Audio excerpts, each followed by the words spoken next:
नमस्कार। भारत माता की जय, वंदे मातरम। जैसा कि आप लोगों को पता होगा कि एक घटना अभी सोशल मीडिया पर लगातार चल रही है, जो कि हमारे बहराइच के बौड़ी थाना के अंतर्गत राजा रिहा की है, जिसमें एक पीड़ित लड़की है 13-14 साल की है। उसका नाम है शिवानी सिंह। कुछ दिन पहले कुछ लोगों के 10 तारीख को कुछ लोगों के द्वारा उस लड़की का अपहरण किया जाता है उसके दुकान से, और उसके साथ रेप किया जाता है। रेप करने के बाद उसकी हत्या कर दी जाती है। तो उसी विषय को लेकर आज हम पीड़ित परिवार के घर पर आए हुए हैं। हमारे साथ में हमारे बड़े भाई जनसत्ता दल लोकतांत्रिक के जिला अध्यक्ष देवानंद सिंह जी हैं, और हमारे साथ बहन जी हैं। आपका क्या नाम है? आराधना सिंह जी हैं, जो कि जनसत्ता दल लोकतांत्रिक की महिला अध्यक्ष हैं। और हमारे बड़े भाई क्या नाम है? जितेंद्र सिंह जी भी हैं, जो कि जनसत्ता दल में क्या है? हाँ जी जी जी जी जी। और हमारे साथ हैं हमारे संगठन के राष्ट्रीय महासचिव, सौड़ आर्मी के राष्ट्रीय महासचिव ठाकुर शिवम सिंह जी, और हमारे छोटे भाई मुकेश पांडे जी भी हैं। हम सभी घटना घटी है इस राजा रिहा में। तो सबसे बड़े शर्म की बात है कि बहराइच की धरती से, जहां हम लोग रहते हैं, जहां से सौरड़ों की एक ऐसी आवाज बुलंद हो रही है जो पूरे देश में जा रही है। पूरे देश में अगर सौर समाज के साथ कोई दुर्घटना घटती है तो लोगों को उम्मीद होती है बहराइच की तरफ से कि वहां से कोई आवाज निकल कर आएगी जो हमारे बहन बेटियों को, हमारे भाइयों को न्याय दिलाएगी। लेकिन सबसे शर्म की बात है, सबसे दुख की बात है कि आज हमारे बहराइच में एक ऐसी शर्मनाक घटना घटित हुई है कि हम उसे कह नहीं सकते हैं आप लोगों से। और हमें लगातार फोन के माध्यम से जानकारी मिल रही थी। मैं कल ही आने वाला था, लेकिन कल लॉकडाउन था, इसलिए मैं नहीं आ पाया। तो आज मैं उनके परिवार से मिलने आया। जैसे ही मुझे जानकारी मिली, हमने फोन पर भी संपर्क किया लोगों से। हमारी बात एसएचओ से भी हुई थी, थाना बौड़ी के जो एसएचओ थे उनसे भी हमारी फोन पर बात हुई थी। तो उनसे भी बस यही बात हुई, आश्वासन दे रहे हैं कि नहीं, कार्रवाई कर रहे हैं। आज हमें पीड़ित परिवार के घर आना पड़ा। तो मैं दिखाना चाहता हूं कि ये सभी लोग पीड़ित परिवार के गांव के हैं। हम इस समय राजा रिहा में हैं। आप संतोष सिंह जी हैं, पीड़ित परिवार के पिताजी हैं, और आप उनकी माता जी हैं। इनके आंखों से जो आंसू निकल रहे हैं वो आंसू नहीं है, समझिए खून निकल रहा है। लेकिन फिर भी इस देश की न्याय व्यवस्था को देख करके शर्म महसूस होता है कि आज एक ठाकुर लड़की के साथ रेप हुआ, उसकी हत्या हो गई तो बहुतों को सांप सूंघ गया। लेकिन अगर यही किसी दूसरे जात बिरादर के साथ घटना घटित हुई होती तो अब तक बहुतों के घर में बाउंडर मच जाता, और बहुत सारे टुकड़े गैंग, और बहुत सारे भाड़ मीडिया, और बहुत सारे ये जो नचनिया गैंग हैं, ये सड़कों पर उतर करके अब तक डांस कर रहे होते। लेकिन यहाँ इस घटना के बारे में न किसी को जानकारी मिली है, न कोई दूर दूर तक आवाज उठाने के लिए तत्पर है। मैं बताना चाहता हूं कि किस तरीके से पीड़ित परिवार, ये देख सकते हैं इनका घर है, ये टीन का ये छवाए हुए हैं, किसी तरीके से इसी के नीचे रहते हैं। और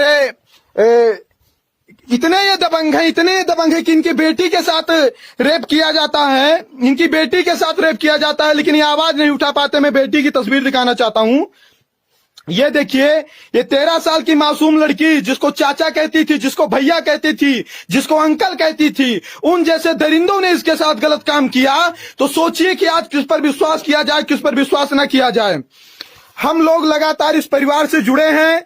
आज सोशल मीडिया के माध्यम से लाइव करने का बस यही एक कारण था। मैंने ये मामला कुछ दिन पहले ही मेरे संज्ञान में आ गया था, लेकिन मैंने फेसबुक पर नहीं डाला। इसलिए नहीं डाला, हमने सोचा कि मैं ट्विटर पर Uttar Pradesh police, Yogi Adityanath, SP Sujata Singh, Bahraich police को टैग करके मैंने इस मामले को ट्विटर पर ट्वीट किया। लेकिन एक कॉपी पेस्ट कमेंट का रिप्लाई दे दिया कि जो अभियुक्त है उनकी गिरफ्तारी की जा रही है, जांच की जा रही, बस यही फलाना ठिकाना करके मामले को ठंडे बस्ते में डालने का प्रयास किया गया। लेकिन मैं शासन प्रशासन को अपने इस लाइव के माध्यम से बताना चाहता हूं, हमारा समाज कोई किसी भी पार्टी में रहे उससे मतलब नहीं है, कोई किसी भी दल, कोई किसी भी संगठन में रहे उससे मतलब नहीं है। लेकिन अगर हमारी बेटी को न्याय नहीं मिला तो मेरा पूरा समाज सड़क पर उतरेगा और शासन प्रशासन संभाल नहीं पाएगी भीड़ को। तो मैं चाहता हूं कि सबसे पहले शासन प्रशासन दोषियों पर सख्त से सख्त कार्रवाई करे, निष्पक्ष जांच हो, किसी भी बेगुनाह को फंसाया ना जाए और जितने दोषी हैं उनको बख्शा ना जाए, क्योंकि आज शिवानी सिंह के साथ ये घटना घटी है तो कल हमारी आपकी बेटी भी हो सकती है, क्योंकि बेटी बेटी होती है, बेटी की कोई जात नहीं होती है, और बेटियों के साथ भी कोई जातीय भेदभाव ना करे तो ज्यादा अच्छा होगा।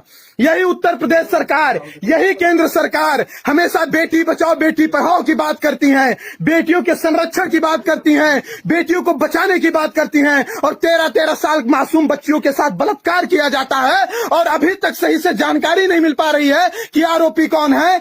पीड़ित परिवार 2 लोगों के ऊपर और आरोप लगा रहा है, लेकिन उनके ऊपर कोई कार्रवाई नहीं हो रही है। 1 लोगों को जेल में डाल दिया गया है और किसी भी तरीके से मामला कैसे आगे बढ़ा दिया जाए, लोग कैसे मौन हो जाए, इसी में शासन प्रशासन लगा हुआ है। आज ये मेरी बात नहीं है, इनके पिताजी की बात है। मैं स्वयं आप लोगों से अभी वो अपनी बात रखेंगे, क्या घटना कैसे घटी है, क्या क्या हुआ है, वो स्वयं आप लोगों को बताएंगे।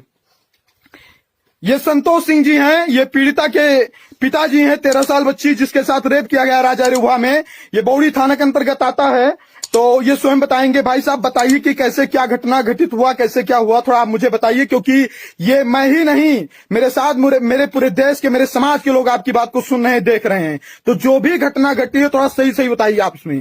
जी भैया, मैं उस दिन गेहूं काटने गया था, शनिवार के दिन। मेरी वहां से गेहूं काट के आया, मेरी तबीयत बहुत ज्यादा खराब थी, मैं आकर सो गया और मेरी दुकान पर 2 लड़के थे, वो वहीं पर बगल में बैठे थे। उसके बाद में उन्होंने कहा तुम्हारे पिताजी की तबीयत खराब है, तुम्हारी मम्मी ने बुलाया है।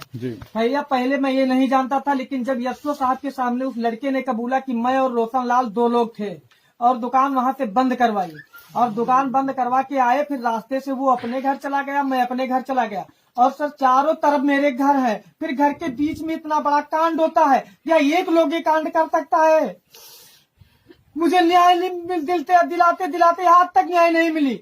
मेरे माननीय विधायक जी रात में आए और पूरा जो है जोर लगाया कि बस कुछ नहीं होगा, ये करवा देंगे वो करवा देंगे। फिर वो दोपहर में आए और फिर वहां से जो मेरी लाश वैसे टांग के, हम लोग लाश नहीं जलाना चाहते थे, फिर मेरी लाश लेकर जाकर के जलवा दिए कि मैं पूरा न्याय दिलवाऊंगा। फिर उसके बाद में मैं आज तक कोई मुझसे बात नहीं कर रहा है। मैं यहाँ से एसपी के यहाँ गया। एसपी से आपकी मुलाकात हुई थी तो एसपी साहब ने क्या कहा? जी एसपी साहब ने तो ये कहा कि तुम्हें न्याय मिलेगा, ये बात कही, लेकिन जब जिससे कहता हूँ बस कहता है न्याय मिलेगा, जांच चल रही है, ये हो रहा है, और होता कुछ नहीं है, पूछा कुछ नहीं जाता है। मुझसे आकर सुबह एसओ साहब ने पूछा कि ये जो है कुन्नू तिवारी के पिता का क्या नाम है, मैंने बोला राम मोहन तिवारी।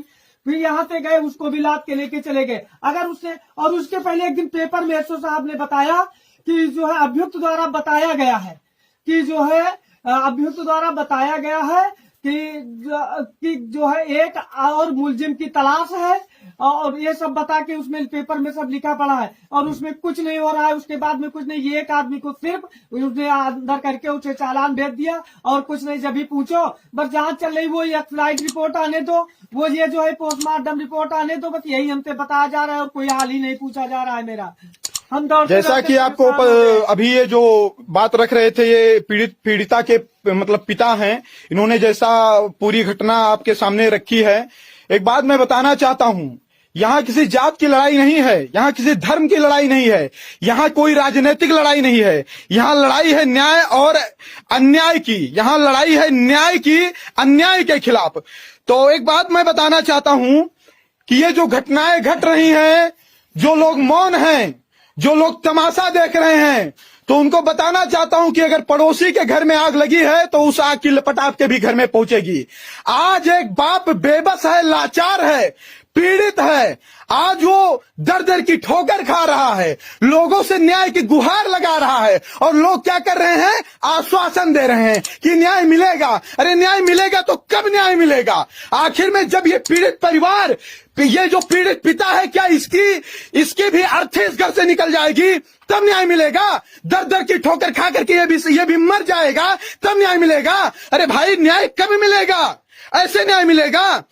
मेरा आप लोगों से निवेदन है कि इस आवाज को दूर दूर तक पहुंचाइए। इस देश की मीडिया इतनी गद्दार और इतनी मक्कार है कि यहीं पर अगर किसी विशेष जात या विशेष समुदाय के बेटी के साथ कोई घटना घटित होती तो टीवी डिबेट पर फलाने चिंतक धमाके चिंतक, फलाने प्रवक्ता धमाके प्रवक्ता बैठकर माथा पच्ची कर रहे होते। लेकिन एक भी मीडिया वालों ने, लोकल मीडिया वालों ने उठाया उसका कोई मतलब नहीं है, लेकिन एक भी मीडिया वालों ने इस आवाज को नहीं उठाया। अरे हम कुछ ये थोड़े कह रहे हैं कि भैया आप सभी को जाकर के नाजायज फंसा दीजिए।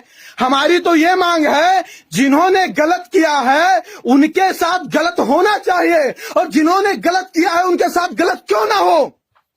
और अगर ऐसे लोगों को अगर आज सजा नहीं मिलती है तो इनका मनोबल बढ़ेगा, और इनका मनोबल बढ़ेगा तो आज शिवानी मरी है, कल कोई हमारी आपकी बहन बेटी हो सकती है। मैं उनकी माताजी से आप लोगों का परिचय करवाता हूं। उनकी माताजी भी कुछ कहना चाहेंगी। आप भी कुछ कहना चाहती हैं? आप रोइए ना, देखिए हम लोग यहां पर इसीलिए आए हैं। हम देखिए वो आपकी बेटी नहीं हमारी बहन है, और उसके लिए जो भी करना पड़ेगा हम लोग करेंगे, आप रोइए मत। और मुझे पता है कि 13-14 साल की लड़की थी, कितना दर्द है आज आपके अंदर, लेकिन इस दर्द को समझेंगे लोग, जो बहरे लोग हैं उनके कानों तक नहीं सुनाई दे रहा, वो भी समझेंगे। आप कुछ कहना चाहती हैं? हमें न्याय चाहिए, हमें को न्याय चाहिए केवल। ये माता की स्थिति है, माँ कुछ बोल नहीं पा रही है, माँ रो रही है, उसके आंखों से सिर्फ आंसू निकल रहे हैं, उसके मुंह से सिर्फ एक आवाज निकल रही है कि उसको न्याय चाहिए, उसके बेटी को न्याय चाहिए। लेकिन इस न्याय की गुहार हम सभी लगा रहे हैं, लेकिन ये न्याय मिलेगा कब? ये न्याय मिलेगा कब? अभी यहां पर आए हैं हमारे भाई साहब ने अभी एसएचओ से भी बात की है, और भाई साहब ने एसपी से भी बात की है। इन लोगों ने बताया है कोई रिपोर्ट गई है जांच के लिए वहां गोरखपुर में, वो आ जाए 21 तारीख तक शायद आ जाएगी। 21 तक आ जाएगी ना? 21 तक आ जाएगी। ये जनसत्ता लोकतांत्रिक दल से हैं, हम सौड़ आर्मी से हैं। यहाँ का एक एक सवर्ण समाज का संगठन, किसी भी जात धर्म का संगठन है, न्याय की इस लड़ाई को लड़ने के लिए तैयार है। हम इंतजार कर रहे हैं उस रिपोर्ट का, वो रिपोर्ट आ जाए। अगर दोषियों को सजा नहीं मिलेगी तो एक बात वह प्रशासनिक लोग भी जान लें कि अगर आप बचाने का काम करेंगे तो आपकी वर्दी भी नहीं बचेगी और आपकी कुर्सी भी नहीं बचेगी। इतना याद रखिएगा। बस कुछ नहीं कहना चाहते हैं हमें। मात्र ये जो पेड़ लगे जी, ये इतनी दूर है, इतना बस ये सामने 200 मीटर होगा जाते जाते यहाँ से। 50 मीटर घर से मात्र यहीं पर लड़की पड़ी मिली थी। चलो वहाँ से चलते हैं। आइए हम दिखाते हैं। ये पीड़ित परिवार का घर है जिसे आप लोग देख रहे हैं। ये पीड़ित परिवार का घर है, और लड़की की जो डेड बॉडी मिली थी यहाँ से मात्र 50 मीटर दूरी पर मिली थी। मैं आप लोगों को दिखाना चाहता हूँ लाइव, और मैं चाहता हूं कि आवाज बुलंद करिए जहां जितना हो सके, क्योंकि अगर आज आप न्याय के लिए नहीं लड़ेंगे, न्याय के लिए नहीं बोलेंगे, तो फिर समझ लीजिए कि जीने लायक नहीं रह जाएंगे इस देश में। क्योंकि यहाँ पर जो बोल नहीं पाएंगे, जो अपने अधिकार की आवाज, जो अपने न्याय की आवाज, मतलब बेटी भी आपकी मरी है और आप बोल भी नहीं पा रहे हैं, कितने शर्म की बात है। आपके साथ अन्याय भी हुआ है और आप न्याय के लिए गुहार भी नहीं लगा पा रहे हैं। इससे बड़े दुख की बात क्या हो सकती है। मैं वो स्थान दिखाना चाहता हूं जहां बेटी मिली थी, उस लड़की की लाश जहां पर मिली थी।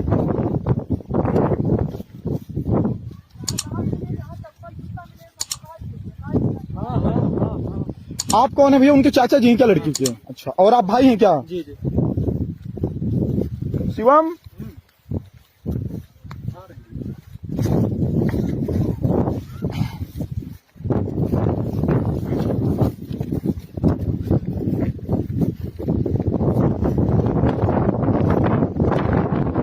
मात्र 50 मीटर की दूरी है इनके घर से। सोचिए, घर के सामने 50 मीटर की दूरी बहुत ज्यादा दूरी नहीं होती है। घर के सामने ऐसे अगर घटनाएं घटेंगी तो हमारी बेटियां कैसे सुरक्षित रहेंगी?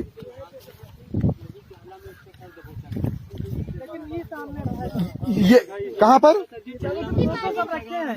अच्छा अच्छा, लाश यहाँ पर मिली थी? इसी में सर था उसका। अच्छा, सर इस पानी में पड़ा हुआ था।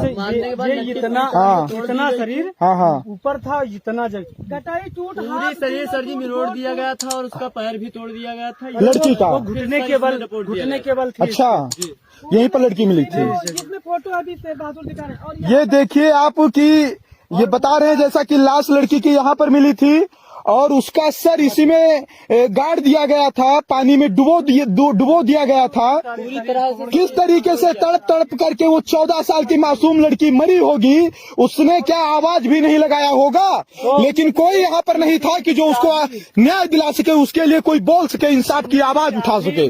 पुड़िया या चीज और चप्पल उदो का किस चीज की पुड़िया? एक लड़की जब दुकान से जो लड़की दादी के लिए ले जा रही थी, अच्छा, ये अपने गिरा लेके जा रही थी और एक पुड़िया थी अपनी दादी के लिए ले जा रही थी। वो कहाँ मिला था? चाबी चप्पल इधर इस जगह मिले थे, इस जगह मिले थे। ये फिर मिला है सब वो सामान।